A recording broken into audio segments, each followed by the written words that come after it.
starting off with Chris in the back. Go ahead, Chris. Chris Martin, Seminole Source. Kenny, just curious, your perception of how the offense has executed through the first several games, and how, if any ways, has been different than you expected, especially when you had to make some changes. Yeah, we haven't had the explosive pass plays over top. That's been just a combination of things. It's not quarterback driven. It's just one time we maybe miss up a pro, and the other time we maybe get beat. That happens, right? Then our running back's free. Then another time, we don't have a good route spacing. It's just like every single time there's one spot, just so close. So we're so close to hitting those. That'd be probably what I would think the biggest thing. And then the second thing would be just red zone scoring. We had was, depends on what you call a real possession, but real possessions to me are not like end of half. We had 10 possessions. One of those I wouldn't count as a real possession because it would have been a 2-minute drill, which I put in a different category. So 9 possessions, 3 in the first half was all we had. We had 3 first half possessions and then a 2-minute drill that we went 3 and out on. And we went down the field 3 times and got stopped the one time for obviously a penalty, which ended the drive. So I've been happy with how we're playing. We just got to finish drives in the red zone, and we got to start as a staff finding ways to finish drives in the red zone. The impact of those things you were talking about on a quarterback and how his play is perceived, like maybe missing a block and not being able to connect on the Jordan Tyson first over route or things like that. Yeah, well, obviously quarterbacks, a lot of people look at stats, and you look at a stat line to determine the play. Sam played one of his best games since he's been here. He played phenomenally, extended drives. He ran more than we like to usually run quarterbacks, but he did because it was needed in the game. He was accurate in quick passing game. He played really, really well. You complete one of those balls down the field, and now you're talking, or 2 of them, and now you're saying, oh, he threw for 330. He had 70% completions. Maybe one of those scored a touchdown. He accounted for 3 total touchdowns. The narrative completely changes. So to your point, when you start connecting on those, that's how narratives completely change a quarterback. But I thought he played phenomenal. Oh. How you doing, Kenny? Hood Rubino, Devil's Digest. You came into the Baylor game having back-to-back 200 yards rushing. Baylor was not known to be a stout run defense. Not that the running game really struggled, all that much, but passing game I think maybe outshined them, especially in the second half. What did you see from that specific aspect in the second half for the running game not really clicking as it should? Yeah, we were bouncing runs too wide. We weren't getting vertical enough with some of the runs. We could have done some better stuff as a staff, creating better leverages for the offensive line for them. So I think it's a combination of a couple things in terms of not getting vertical on our runs. And then we got to do a better job creating better leverages based off of what they were doing on defense. I thought we could have done some things better as a staff. Blake in the back. Nice plug there. Wow. Look it out. It's your new meme right there. Running off a little sleep. With this being a shorter week, I guess, how does that kind of affect preparation and practice scheduling, things like that? Yeah, so the first 2 days are the same. Sunday, Monday, copy paste. Tuesday will be the same. We just don't do as much good on good versus each other, so we don't do as much good on good. We don't do quite as much crossover, which is good on good with their plays. We just do way more scouts. And then we turn Wednesday into a half walkthrough. So we limit that day into about 30 minutes less than normal Wednesday, and then Thursday becomes mainly a main walkthrough. So we lose Friday, and then we try to get a little bit more rest on Wednesday. Bob up front. Hi, Kenny, Bob McMahon. I'm in the Arizona Republic. Tell me about just the confidence at the end of that game. You had your stars making the star plays. Obviously, the kicker wins it. Just the confidence you have with Sam and Jordan to make those things happen when they need to happen. Yeah, I got confidence that when our offense is on the field at the end of the game, we're going to get it done. I think over the last, I don't know, Doug's better at this stuff than I am. Over the last 2 years, I think at the end of the game, when something needs to get done, our percentage of getting it done on offense is very, very high right now. I think that's the positive takeaway is like our offense is so close to being really, really good that we're just right there. We're like on the brink still trying to figure it out. But I will say from week 1 Till the end of week 2, we got better. Week 3, we got better. Week 4, we drove better. We just weren't good situationally in the red zone. And if we fix that, then we're talking about every single week we're getting better. So hopefully this next week we put it all together. But at the end of the games, I have the utmost confidence in those guys making plays. Last one for me, just about your kicker. And how Yeah. wonderful that was. Yeah, I mean, he just prepares. I mean, if you guys come out to practice, we'll see. We don't kick him as much, throughout the week. And when we're doing field goal, he stands 30 yards behind, taking his steps, simulating like he's kicking on air.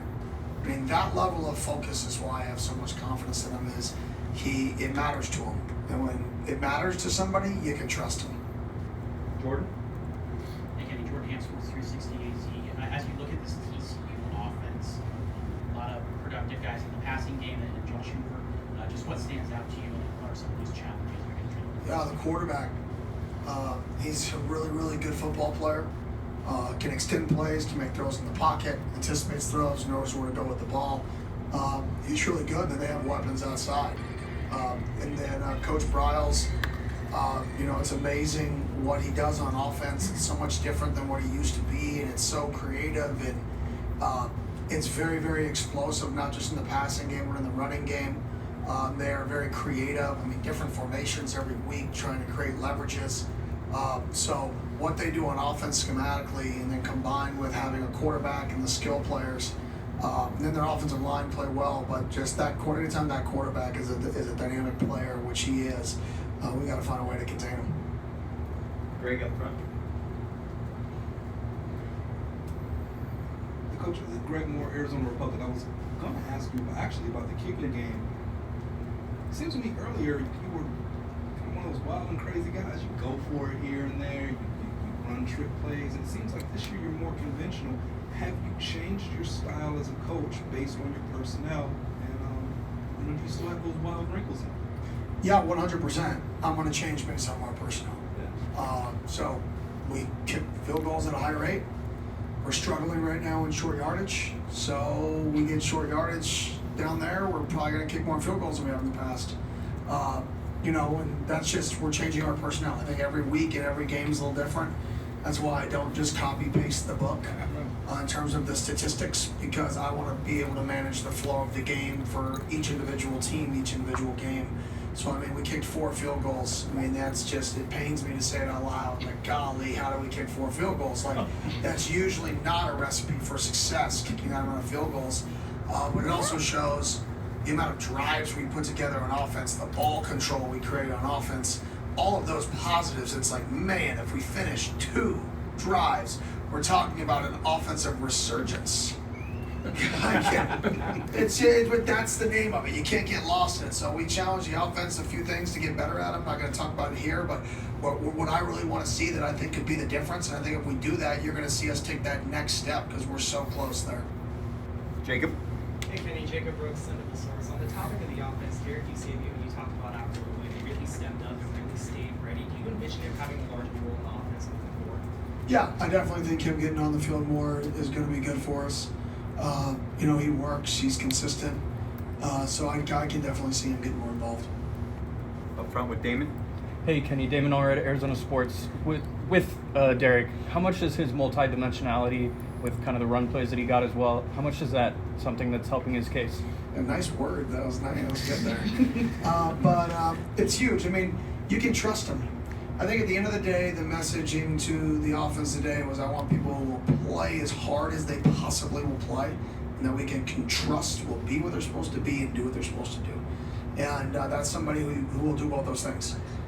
He catches the ball, he runs the ball, he crosses before contact. Like, he does all the little things right, crosses like the ball, right? For those of you who are wondering, like, that's what he does. He just does everything right. And I think you can win with people who do things right. And then quick follow-up, Keith has been here since you got here. Just what is the growth that he's had over just that whole time? It's better every game. He's one of those dudes who gets better every single game.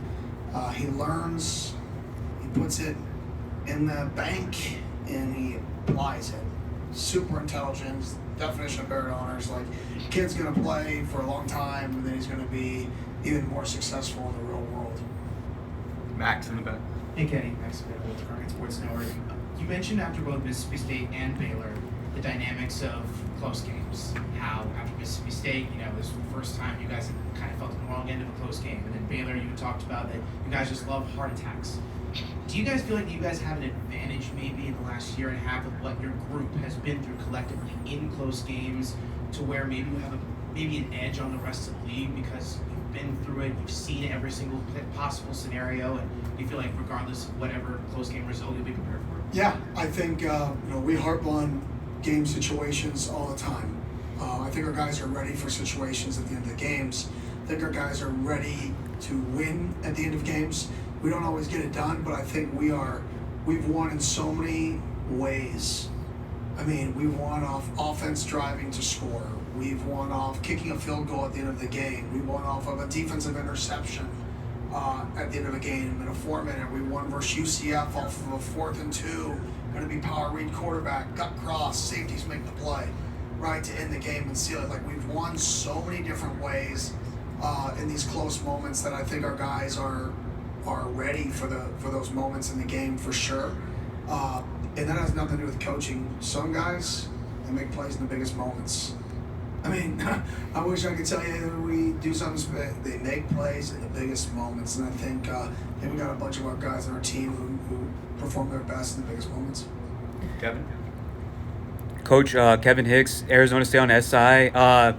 So much of the discussion about TCU has been about their offense, but obviously their defense has a real enforcer in Bud Clark. He's a legitimate NFL prospect.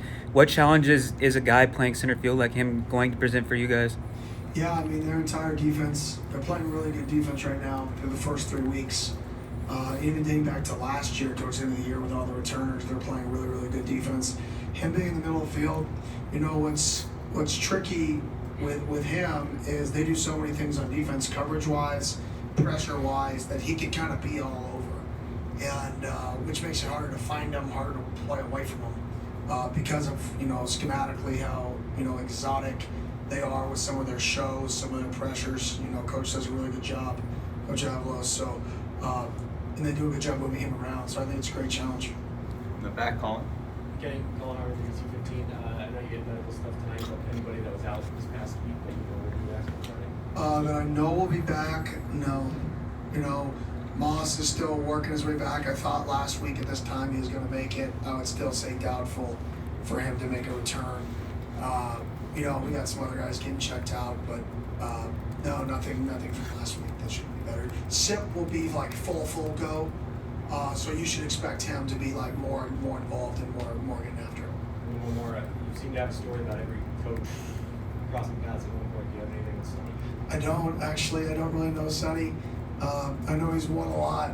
I know that, but I don't really know him very well. I've only heard really good things. So he's obviously won, and he always has good quarterbacks. So that's not fun. Luke. Hey Coach, Luke Lumner, Sun Devil source. Heading into your game against Robertson on Saturday, he was one of the best quarterbacks in the country with a clean pocket. Your pass rush, you talked a lot about working in the offseason, was able to push him off his spot a lot. What does that say about the group's development? Yeah, I mean, our pass rush, I've said it since fall camp, has been one of the most improved things in our team, is just the size and strength of our defensive line and the ability to rush for and impact the quarterback. There were times where our games were a little sloppy last night or 2 nights ago, but for the most part, our games have been clean. Our straight rushes have been clean. Clayton didn't get a sack, but he caused another holding penalty, which is essentially a sack in my mind. So the impact was the same. So I think you have a whole bunch. Prince is playing well. There's so many guys that are just playing really well up front. They're playing team football. And heading into TCU, who were similar-ish profile, Robertson, how do you carry that performance over week to week? Yeah, it's different. I think every guy you play is different. We can't let this guy extend plays. We knew last week it was going to be quick game, hot throws, balls over the middle of the field. This week, this guy he makes all the throws. He extends plays and makes explosives. So we've got to be able to contain him, and not contain him for rushing for 150 yards, but contain him from extending plays, not getting sacked, and then extended plays create explosive plays, and that's what we got to prevent. Jordan. Hey Kenny, when you mentioned guys making big plays in the biggest moments, is there something how do you and your coaching staff identify that when recruiting a guy either at a high school or transfer? I don't know. We got lucky. I think care level, I always go back to whenever I don't know an answer to something, I think care level is real. I think how badly somebody wants something, the odds of succeeding are higher. Right? How much what are you willing to do to succeed? Like, are you willing to stay up all night if you knew it would create an advantage? Are you willing to go to bed at 7 if you know it's going to create an advantage? I think some people, they just want it so bad, they're going to do what is necessary. And those guys are going to have a higher level of performance come game day. Those are the guys who are going to be more prepared, and those are the guys who are going to perform better. So I would say care level. Like, I just want people that it absolutely matters. Everything matters. Doug? Doug Franz on Blue Podcast.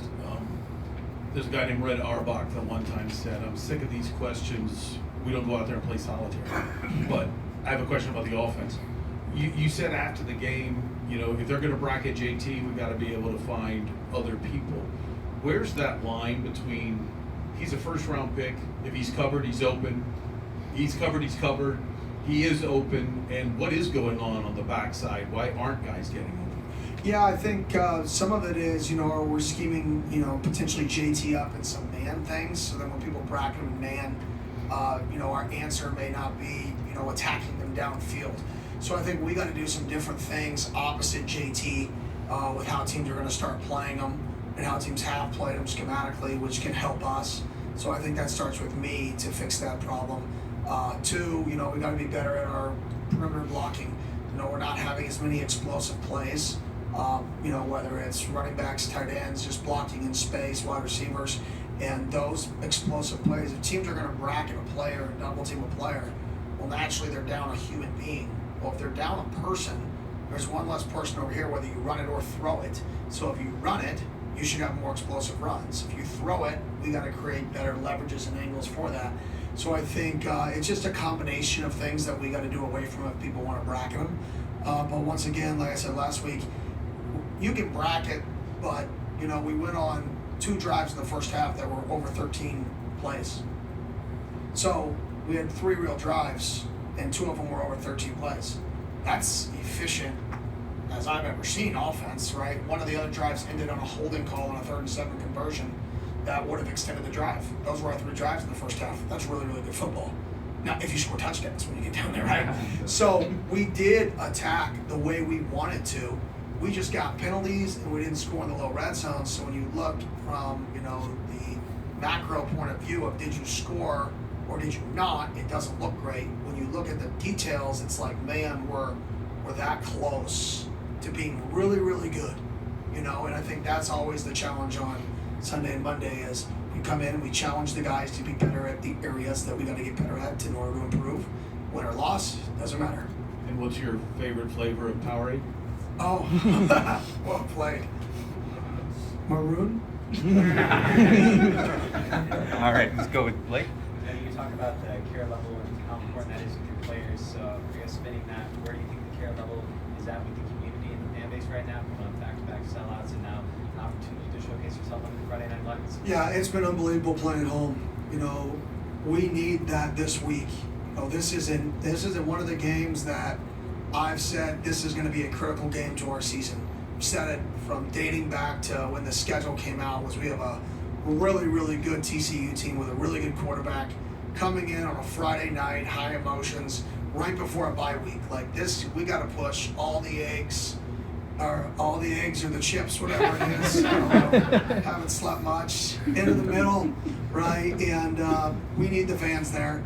And we just don't need you there. We need you loud. Like, we need to make an impact on Friday night for our players because we've been showing up. We've been great. I mean, the atmosphere has been awesome. Let's continue to build on that. And Friday night, let's make this the place to be on Friday night. Andrew Hazlett, Devils in Detail. Good afternoon, Coach. How have you seen Derek Eusebio grow from a walk-on to now today? He's just super intelligent and he works. I mean, that's how he's grown. is he puts in work every day. He's intelligent, so he knows where to be. You know how many times we practiced jet sweep with him last week? 0. But guess what? He's done it in the past, and we trust him. So we just put him in there after he got momentum. We're like, you know what? We can trust this dude. Let's keep playing him. However we got to do it. Let's underthink the coaching and overthink the player, right? It's a player's game. So we just said, how do we get him the ball, and we did it. And then a follow-up question. How important was Jalen Clem's tackle on special teams on that one return for the team's morale? Oh, it's huge. That Jalen just worked all off season. He's a tough dude, and he's gonna start playing more on offense. I say I want dudes that have an edge about them. I want to start inserting a little more of an edge, and Jalen's got an edge. And that tackle was an example of that. Him on field goal, he's at a wing or the tight end spot, which basically the tight end spot is basically get run over every single time kick a field goal. It sucks. That's your role. 2 people are going to run into both shoulders. Your job is to get as big as possible and get run over. And he just does it. And he's a really good football player, too. So we got to start saving some legs with some other guys and rotating him in to get him involved, because that competitive nature is something that I support being on the football field. And guys who make plays like that, I want on the field. Time for a couple more. Jacob, then Greg. Kenny, you talked about not having an update for Alford's status. What have you made of Boogie Wilson for 2 games in that starting role? How important is it having a guy like that that's just ready to jump? So I'm glad you brought that one up. Alford is out, so that'll be the same. I was thinking guys that could come back, but not when he was out. So he couldn't. And then Trigger, thank you for bringing that up. Yes, he's out. Boogie's been playing really well for us. He had a really nice, him and Rouser together had a really nice tackle, which created a takeaway in the football game, which was critical. So I'm glad we have Boogie. Last year we kind of got through the season without injuries, which is nice. This year, not so much. Dinged up pretty early with some vital players. Dinged up, even throughout spring ball. But it was good to get Zach Swanson back this last week. And he got a little reps this last week, so hopefully that continues a trend. But yeah, Boogie's been great. And then quick follow-up, talking about guys stepping up in the secondary. What did you make of Kendrick Greenwell's performance? His past game as a Sun Devil for sure. Triggered when we needed him to trigger and blow up screens. Covered really well. Kept leverages. Squeezed. Attacked the ball when he was behind the ball after chasing the ball on the first drive for them, which created TFL. So, that's a guy, once again, care level high. He wants to be good. Sometimes he's too hard on himself, but his want to is there. Go ahead, Greg. Coach, I'm so glad you brought that. That was where I was going. I was thinking about Sam, though. So last year, Sam was kind of an unknown quantity, right? You hear safety say stuff like, oh, he was way faster than I thought he'd be. Like this year, everybody knows what they're going to get. How is he responding to that? Yeah, really well. Obviously, early in the season, week 2, I just didn't like our plan. I didn't go do a good job for him. But since then, he's been awesome. And when you think about last game, we equated for almost 300 yards, probably 75% of our offense, or that is roughly 75% of our offense, was him in the football game, run or pass. He was efficient. We didn't turn the ball over. He was his best in the biggest moments. So I think he's starting to learn how teams are going to play him. So when you're a quarterback, you go through the nobody knows me phase. You get to play your game. Nobody knows you. Then you go for the whoa, somebody learned me. And then it's copycat. Everybody learns you. When one person learns something that gives you problems, everybody learns it. That's coaching.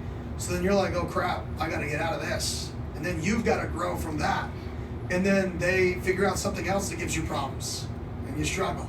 Until eventually you've been through the cycles of what everybody defense can do that can kind of give you a problem. So when you see it again, you're like, oh, this is like blank.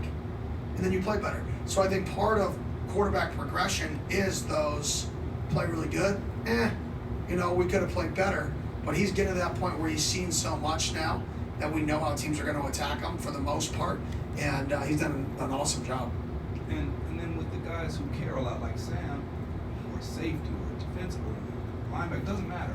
For the guys who care a lot, there's the risk that they care too much. How do you keep a guy dialed back? It's like, dude, you're awesome. Go be awesome. How do you do that? Yeah, I think you have to say, you have to have keep it enough fun, so where it's not every play is the most important play.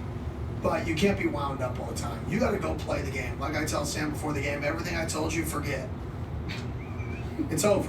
If you're thinking about what I'm telling you before you take a snap, we are in trouble. You should be thinking about whatever is in your mind at that moment. You've got to play natural.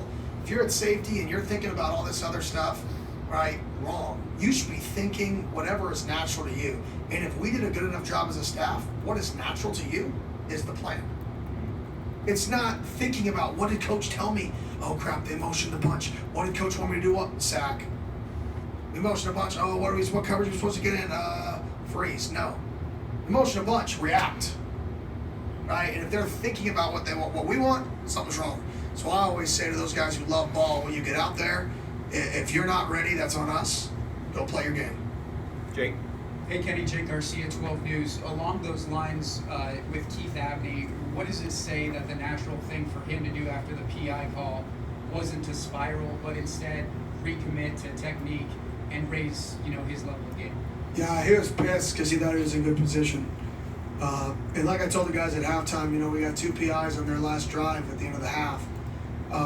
We were doing what I told them to do, which was take away a certain route concept, and they were doing it. And I'm like, great job. Like, we're playing man coverage, guys. If you play man coverage 50 times, you're going to get past interference. I wish we weren't. Maybe we'll play a game where we play man coverage 50 times and we don't. Wake me up, because that won't happen, right?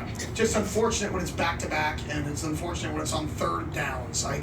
Third downs, man, penalties drive me nuts because they extend drives for free. But if you play man and challenge people, you're going to get flags.